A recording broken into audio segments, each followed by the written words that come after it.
ओम शांति। 26 नवंबर 2025। बाबा के महावाक्य। मीठे बच्चे, तुम अभी वर्ल्ड सर्वेंट हो। तुम्हें किसी भी बात में देह अभिमान नहीं आना चाहिए। प्रश्न: कौन सी एक आदत ईश्वरीय कायदे के विरुद्ध है, जिससे बहुत नुकसान होता है?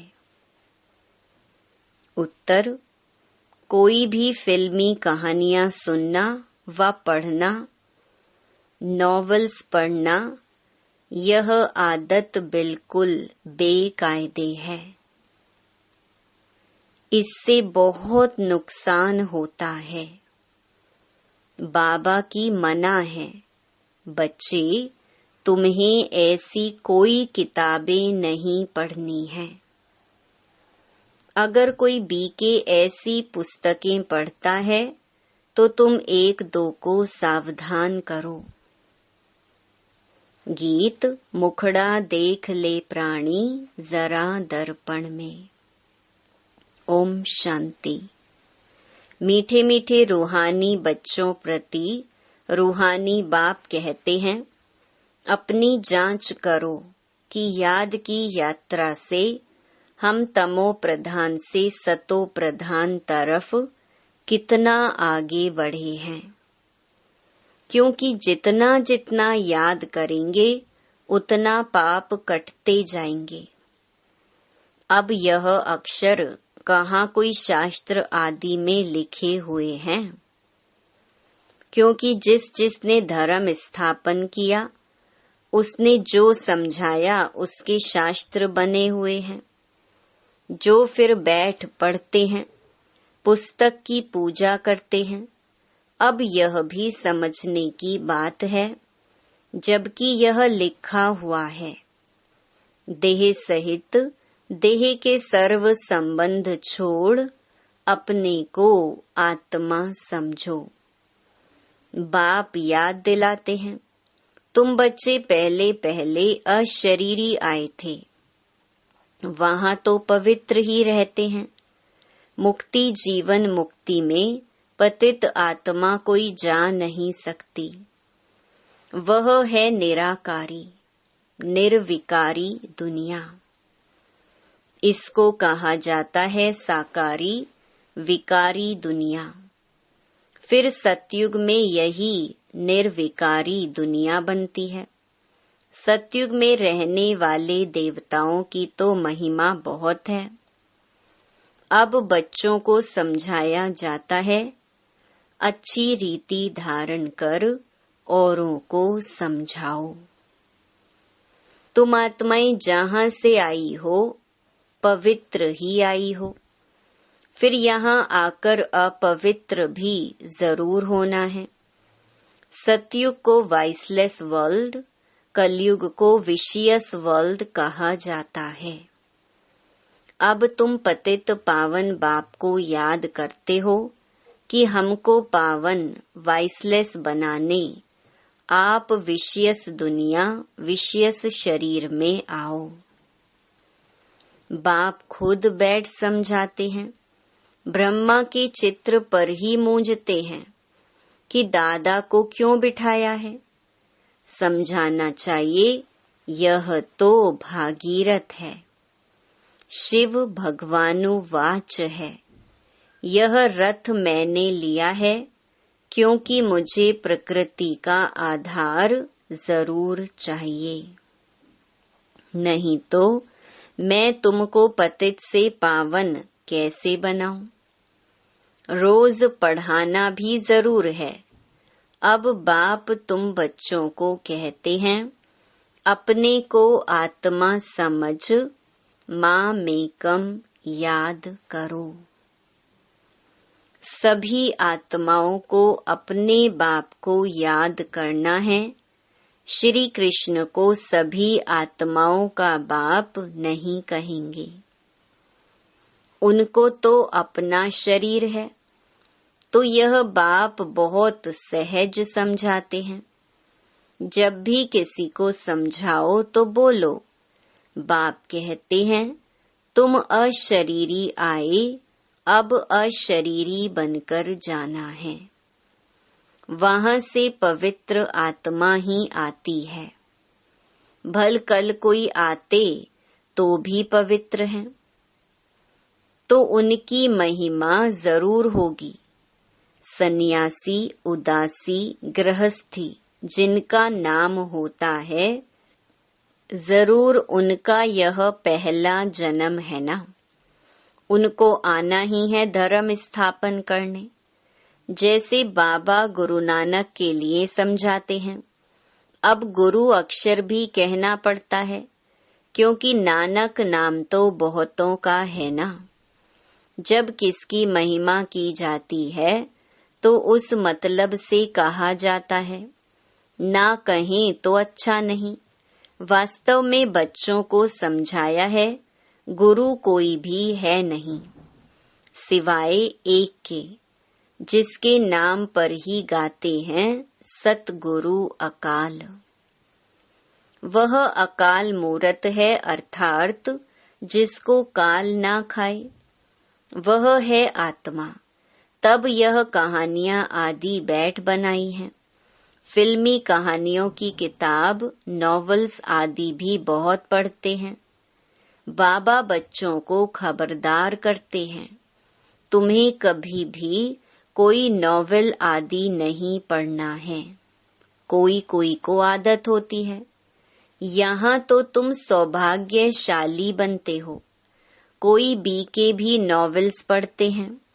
इसीलिए बाबा सब बच्चों को कहते हैं, कभी भी किसको नॉवेल पढ़ता देखो तो झट उठाकर फाड़ दो। इसमें डरना नहीं है। हमको कोई श्राप ना दे व गुस्से ना हो, ऐसी कोई बात नहीं। तुम्हारा काम है एक दो को सावधान करना। फिल्म की कहानियां सुनना या पढ़ना बेकायदे है।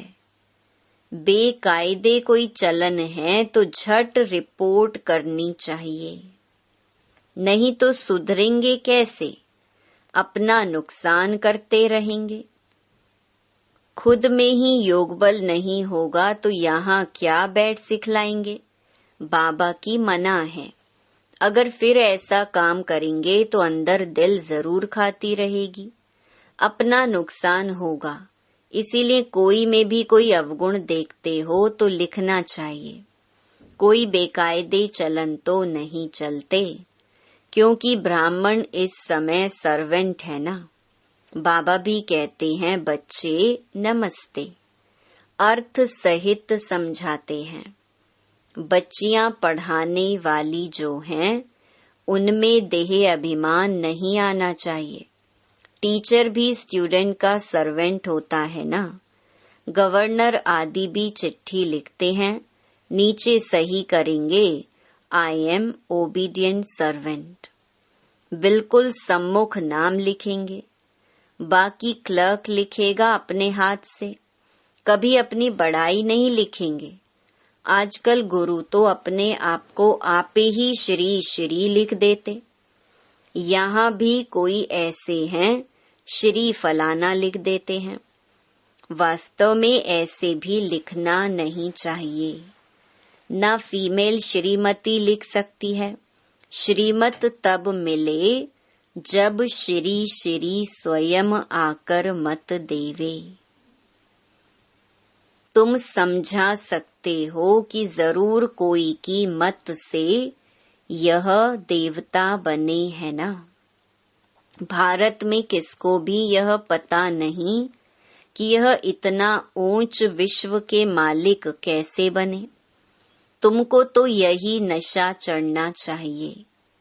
यह एम ऑब्जेक्ट का चित्र सदैव छाती से लगा होना चाहिए। किसको भी बताओ, हमको भगवान पढ़ाते हैं, जिससे हम विश्व का महाराजा बनते हैं। बाप आए हैं इस राज्य की स्थापना करने। इस पुरानी दुनिया का विनाश सामने खड़ा है। तुम छोटी छोटी बच्चियां तोतली भाषा में किसको भी समझा सकती हो। बड़े बड़े सम्मेलन आदि होते हैं, उनमें तुमको बुलाते हैं। यह चित्र तुम ले जाओ और बैठकर समझाओ। भारत में फिर से इन्हों का राज्य स्थापन हो रहा है। कहाँ भी भरी सभा में तुम समझा सकते हो। सारा दिन सर्विस का ही नशा रहना चाहिए। भारत में इनका राज्य स्थापन हो रहा है।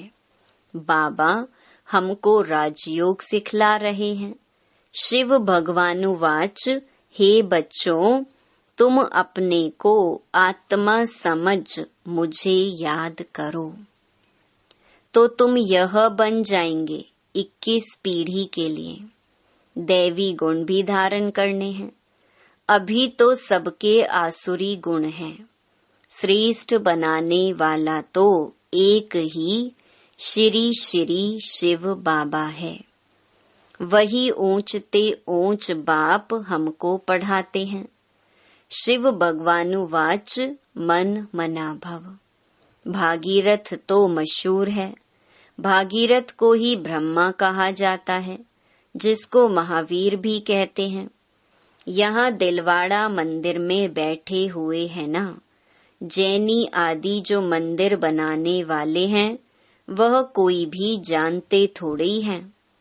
तुम छोटी छोटी बच्चियां कोई से भी विजिट ले सकती हो। अभी तुम बहुत श्रेष्ठ बन रहे हो।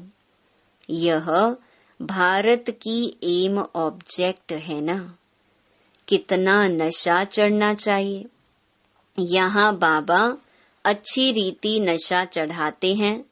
सब कहते हैं हम तो लक्ष्मी नारायण बनेंगे। राम सीता बनने के लिए कोई भी हाथ नहीं उठाते। अभी तो तुम हो अहिंसक क्षत्रिय।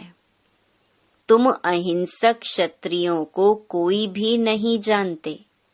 यह तुम अभी समझते हो। गीता में भी अक्षर हैं, मन मना भव। अपने को आत्मा समझो। यह तो समझने की बात है ना, और कोई भी समझ नहीं सकते। बाप बैठ बच्चों को शिक्षा देते हैं। बच्चे आत्म अभिमानी बनो। यह आदत तुम्हारी फिर 21 जन्म के लिए चलती है। तुमको शिक्षा मिलती ही है 21 जन्मों के लिए। बाबा घड़ी घड़ी मूल बात समझाते हैं। अपने को आत्मा समझकर बैठो। परमात्मा बाप हम आत्माओं को बैठ समझाते हैं। तुम घड़ी घड़ी देह अभिमान में आ जाते हो, फिर घर बार आदि याद आ जाता है। यह होता है। भक्ति मार्ग में भी भक्ति करते करते बुद्धि और तरफ चली जाती है। एक टिक सिर्फ 9 भक्ति वाले ही बैठ सकते हैं, जिसको तीव्र भक्ति कहा जाता है। एकदम लवलीन हो जाते हैं। तुम जैसे याद में बैठते हो तो कोई समय एकदम अशरीरी बन जाते हो। जो अच्छे बच्चे होंगे वही ऐसी अवस्था में बैठेंगे। देह का भान निकल जाएगा। अशरीरी हो उस मस्ती में बैठे रहेंगे। यह आदत पड़ जाएगी। सन्यासी हैं तत्व ज्ञानी व ब्रह्म ज्ञानी। वह कहते हैं हम लीन हो जाएंगे। यह पुराना शरीर छोड़ ब्रह्म तत्व में लीन हो जाएंगे। सबका अपना अपना धर्म है ना। कोई भी दूसरे धर्म को नहीं मानते हैं। आदि सनातन देवी देवता धर्म वाले भी तमो प्रधान बन गए हैं। गीता का भगवान कब आया था? गीता का युग कब था? कोई भी नहीं जानते। तुम जानते हो इस संगम युग पर ही बाप आकर राजयोग सिखलाते हैं। तमो प्रधान से सतो प्रधान बनाते हैं। भारत की ही बात है, अनेक धर्म भी थे जरूर। गायन है, एक धर्म की स्थापना, अनेक धर्मों का विनाश। सतयुग में था एक धर्म, अभी कलयुग में है अनेक धर्म। फिर एक धर्म की स्थापना होती है। एक धर्म था, अभी नहीं है, बाकी सब खड़े हैं। बड़ के झाड़ का मिसाल भी बिल्कुल ठीक है। फाउंडेशन है नहीं, बाकी सारा झाड़ खड़ा है। वैसे इसमें भी देवी देवता धर्म है नहीं। आदि सनातन देवी देवता धर्म जो तना था, वह अब प्रलोप हो गया है। फिर से बाप स्थापना करते हैं। बाकी इतने सब धर्म तो पीछे आए हैं। फिर चक्कर को रिपीट जरूर करना है। अर्थात पुरानी दुनिया से फिर नई दुनिया होनी है। नई दुनिया में इन्हों का राज्य था। तुम्हारे पास बड़े चित्र भी हैं, छोटे भी हैं। बड़ी चीज होगी तो देखकर पूछेंगे, यह क्या उठाया है? बोलो, हमने वह चीज उठाई है जिससे मनुष्य बेगर टू प्रिंस बन जाए। दिल में बड़ा उमंग, बड़ी खुशी रहनी चाहिए। हम आत्माएं भगवान के बच्चे हैं। आत्माओं को भगवान पढ़ाते हैं। बाबा हमको नैनों पर बिठाए ले जाएंगे। इस छीछी दुनिया में तो हमको रहने का नहीं है। आगे चल त्राही त्राही करेंगे, बात मत पूछो। करोड़ों मनुष्य मरते हैं, यह तो तुम बच्चों की बुद्धि में है। हम इन आँखों से जो देखते हैं, यह कुछ भी रहना नहीं है। यहाँ तो मनुष्य हैं कांटों में सल। सतयुग है फूलों का बगीचा। फिर हमारे नयन ही ठंडे हो जाएंगे। बगीचे में जाने से नैन ठंडे शीतल हो जाते हैं ना। तो तुम अभी पद्मा पदम भाग्यशाली बन रहे हो। ब्राह्मण जो बनते हैं, उनके पांव में पद्म है। तुम बच्चों को समझाना चाहिए, हम यह राज्य स्थापन कर रहे हैं। इसीलिए बाबा ने बैज बनवाए हैं। सफेद साड़ी पहनी हुई हो, बैज लगा हो, इससे स्वतः सेवा होती रहेगी। मनुष्य गाते हैं, आत्मा परमात्मा अलग रहे बहुकाल। परंतु बहुकाल का अर्थ कोई भी समझते नहीं है। तुमको बाप ने बताया है कि बहुकाल अर्थात 5000 वर्ष के बाद तुम बच्चे बाप से मिलते हो। तुम यह भी जानते हो कि इस सृष्टि में सबसे नामी ग्रामी हैं यह राधे कृष्ण। यह सतयुग के फर्स्ट प्रिंस प्रिंसेस हैं।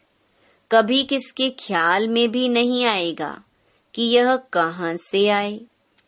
सतयुग के आगे जरूर कलयुग होगा। उन्होंने क्या कर्म किए जो विश्व के मालिक बने। भारतवासी कोई इन्हों को विश्व का मालिक नहीं समझते हैं। इनका जब राज्य था तो भारत में और कोई धर्म था नहीं। अभी तुम बच्चे जानते हो, बाप हमको राजयोग सिखा रहे हैं। हमारी एम ऑब्जेक्ट यह है। भल मंदिरों में उन्हों के चित्र आदि हैं, परंतु यह थोड़े ही समझते हैं कि इस समय यह स्थापना हो रही है। तुम्हारे में भी नंबरवार समझते हैं, कोई तो बिल्कुल ही भूल जाते हैं। चलन ऐसी होती है जैसे पहले थी। यहाँ समझते तो बहुत अच्छा है, यहाँ से बाहर निकले खलास। सर्विस का शौक रहना चाहिए, सबको यह पैगाम देने की युक्ति रचें। मेहनत करनी है, नशे से बताना चाहिए। शिव बाबा कहते हैं, मुझे याद करो तो पाप मिट जाएंगे। हम एक शिव बाबा के सिवाय और किसको याद नहीं करते हैं। अच्छा, मीठे मीठे सिकिलधे बच्चों प्रति माता पिता बाप दादा का याद प्यार और गुड मॉर्निंग। रूहानी बाप की रूहानी बच्चों को नमस्ते। धारणा के लिए मुख्य सार। पहला, एम ऑब्जेक्ट का चित्र सदा साथ रखना है। नशा रहे कि अभी हम श्रीमत पर विश्व का मालिक बन रहे हैं। हम ऐसे फूलों के बगीचे में जाते हैं जहां हमारे नयन ही शीतल हो जाएंगे।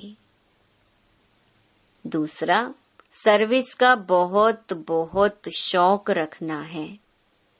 बड़े दिल व उमंग से बड़े बड़े चित्रों पर सर्विस करनी है।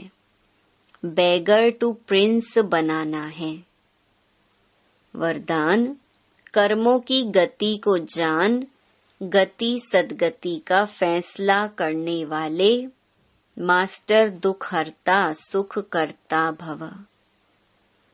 अभी तक अपने जीवन की कहानी देखने और सुनाने में बिजी नहीं रहो, बल्कि हरेक के कर्म की गति को जान, गति सदगति देने के फैसले करो।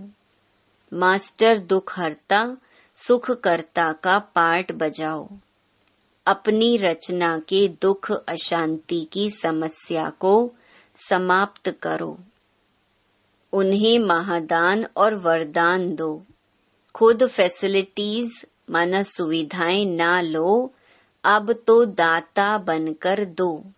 यदि सेल्वेशन के आधार पर स्वयं की उन्नति व सेवा में अल्पकाल के लिए सफलता प्राप्त हो भी जाए, तो भी आज महान होंगे, कल महानता की प्यासी आत्मा बन जाएंगे।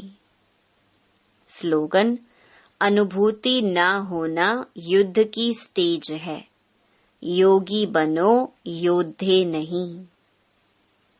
अव्यक्त इशारे, अशरीरी व विदेही स्थिति का अभ्यास बढ़ाओ। जैसे ब्रह्मा बाप अव्यक्त बन विदेही स्थिति द्वारा कर्मातीत बने, तो अव्यक्त ब्रह्मा की विशेष पालना के पात्र हो। इसीलिए अव्यक्त पालना का रिस्पॉन्ड विदेही बनकर दो। सेवा और स्थिति का बैलेंस रखो। विदेही माना देह से न्यारा। स्वभाव, संस्कार, कमजोरियां सब देह के साथ हैं, और देह से न्यारा हो गया तो सबसे न्यारा हो गया। इसीलिए यह ड्रिल बहुत सहयोग देगी। इसमें कंट्रोलिंग पावर चाहिए। अच्छा, ओम शांति।